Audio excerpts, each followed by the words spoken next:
Jair Bolsonaro começou a carreira política há quase 30 anos quando se elegeu vereador no Rio, mas é paulista, do interior do estado. Nasci em 1955. Minha querida mãe ainda está viva. Uma gestação bastante complicada, ela como católica, botou um dos meus nomes de Messias, mas não sou o salvador da pátria. Quem vai salvar essa pátria somos todos nós. Em 21 de março de 55, o craque do Palmeiras e da seleção, Jair Rosa Pinto, completava 34 anos. E o dentista de formação prática, Geraldo Bolsonaro, prestou homenagem ao ídolo, pondo no filho recém-nascido o nome do jogador aniversariante. Ele nasceu em Glicério, São Paulo, mas foi em Eldorado, para onde a família se mudou, que começou o interesse pela carreira militar. Soldados do Exército procuravam na região o líder esquerdista da luta armada, Carlos Lamarca, e o adolescente de 15 anos, Jair, conhecia bem os caminhos da mata. Eu andava naquela região toda, eu extraía palmito nativo do mato, né? Morei muito tempo numa fazenda, nome Quirongose. Então essa conversa de características da mata passou muito por mim conversando com o pessoal do Exército que estava acampado lá. 2 anos depois, ele próprio ingressaria no Exército. Estudou na Academia Militar das Agulhas Negras, em Resende, no Rio. Também se formou em Educação Física. Serviu em Mato Grosso do Sul. Integrou a Brigada de Infantaria Paraquedista no Rio. Em 1986, a revista Veja publicou um texto de Jair Bolsonaro. Por reivindicar aumento salarial para os militares, passou 15 dias preso. 1 ano depois, uma reportagem da revista afirmou que Bolsonaro e outro militar planejavam ações com explosivos como forma de pressionar o comando do Exército. Bolsonaro sempre negou as acusações da reportagem. O Superior Tribunal Militar absolveu o capitão. Decidiu trocar a carreira militar pela política em 1988. Conseguiu ser eleito vereador no Rio e passou para a reserva do Exército. Em 1990, tornou-se deputado federal. Foi reeleito 6 vezes seguidas para o mesmo cargo, por 8 partidos diferentes. Em 2014, mostrou força nas urnas. O deputado federal mais votado do Rio e o terceiro do Brasil se sentiu confiante para anunciar planos de voos mais altos. Eu estou disposto em 2018, seja que Deus quiser, tentar jogar para a direita esse país. A ideia surgiu na casa da família Bolsonaro, na Barra da Tijuca, no Rio. A decisão de concorrer à presidência da República do Brasil foi tomada dias depois da reeleição da presidente Dilma Rousseff. Sozinho, na mesa da Copa. Depois eu levei para minha esposa, foi a segunda pessoa que tomou conhecimento. E depois botamos o plano em funcionamento. Ninguém acreditava. De vez em quando, eu confesso, até eu falava, será que eu estou no caminho certo? Mas como lançar essa ideia que nasceu ali naquele condomínio na Barra da Tijuca? Jair Bolsonaro já era um político muito conhecido aqui no estado. Agora, para ganhar a presidência, seria preciso muito, muito mais. Como conquistar eleitores nos 4 cantos do país? A estratégia saiu do bolso, literalmente. 1, 2, 3, 4, 5 mil, queremos Bolsonaro, presidente do Brasil. Em 2015, ele estava em Belém quando postou: assim, a cada dia, ficamos mais capacitados para dar um voo mais alto. Muitos não acreditavam, mesmo os aliados daquele deputado com 28 anos de Congresso. E ele tinha me dito, esse é meu último mandato aqui, eu não quero mais e eu vou disputar a presidência da República. E eu disse, rapaz, tenta o Senado é um melhor quadro para você se elege tranquilamente. Ainda brinquei com ele, falei, você sabe que nós somos pessoas polêmicas e que se a gente ficar sem mandato, o que vem de processo em cima da gente é uma coisa absurda. Sobre as polêmicas, o amigo estava certo. Criou polêmica com os homossexuais. Em entrevista à revista Playboy, disse: prefiro que um filho meu morra num acidente do que apareça com um bigodudo por aí. Para mim, ele vai ter morrido mesmo. Criou polêmica ao negar a ditadura militar. E nós passamos, senhor presidente, 20 anos de período, não de ditadura, mas de um regime com autoridade, onde o Brasil cresceu, tivemos pleno emprego, respeito aos direitos humanos, que hoje em dia a violência está aí fora. Segurança, amor à pátria e democracia. E mais ainda, nenhum presidente militar ou militar enriqueceu, respondeu qualquer processo por corrupção. Criou polêmica ao homenagear durante o impeachment de Dilma Rousseff o ex-coronel Brilhante Ustra, o primeiro militar condenado pela justiça brasileira por tortura durante a ditadura militar.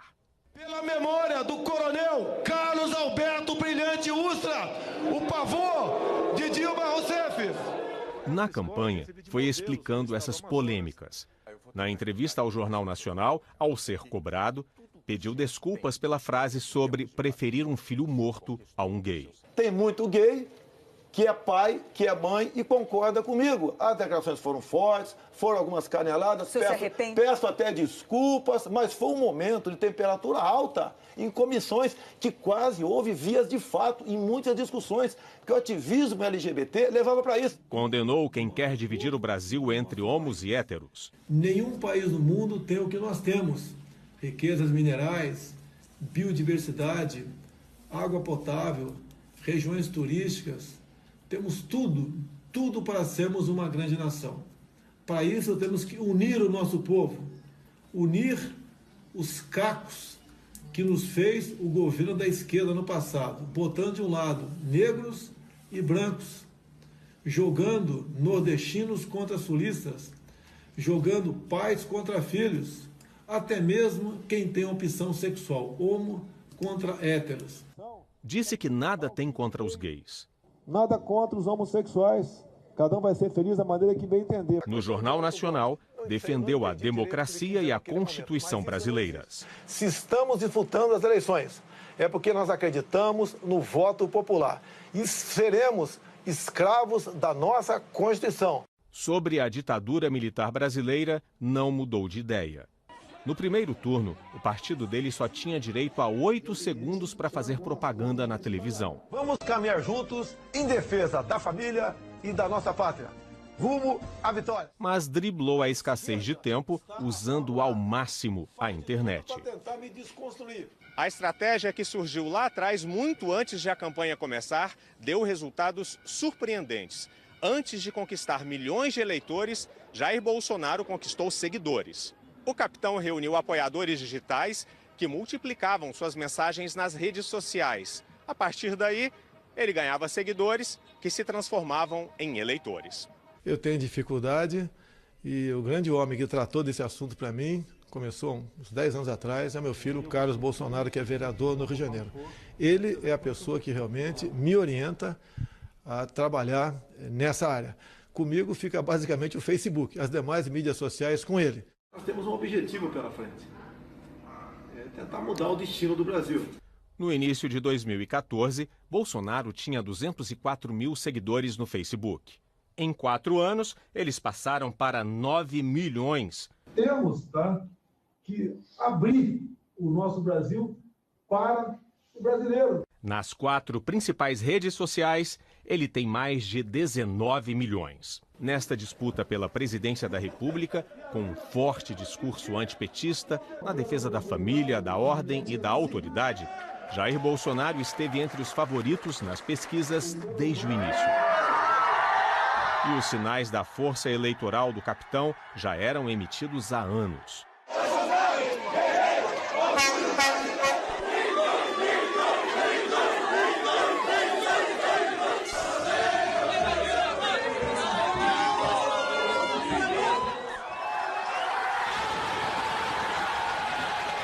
As ideias para a economia também foram muito difundidas na internet. A aproximação com o economista Paulo Guedes, no fim do ano passado, selou uma mudança de Bolsonaro na área econômica. O candidato passou a defender uma agenda mais liberal, com uma presença menor do Estado, o que foi bem recebido pelo mercado. Pouco mais de uma semana antes do segundo turno, a Folha de São Paulo denunciou um suposto esquema de envio de mensagens em massa no WhatsApp contra o candidato do PT, Fernando Haddad. A acusação imediatamente desmentida com ênfase pelo então candidato Bolsonaro. O Tribunal Superior Eleitoral abriu uma investigação. Já a Procuradoria-Geral da República pediu que a Polícia Federal abrisse um inquérito para investigar a campanha, mas dos dois candidatos, e não somente de Bolsonaro. Nas ruas, as posições polêmicas provocaram reações diferentes nos brasileiros. Parte da população combateu as ideias dele, mas outra parcela se identificou com Bolsonaro. No sábado, dia 29 de setembro, milhares de pessoas tomaram as ruas dos 26 estados do Brasil e no Distrito Federal para dizer ele não.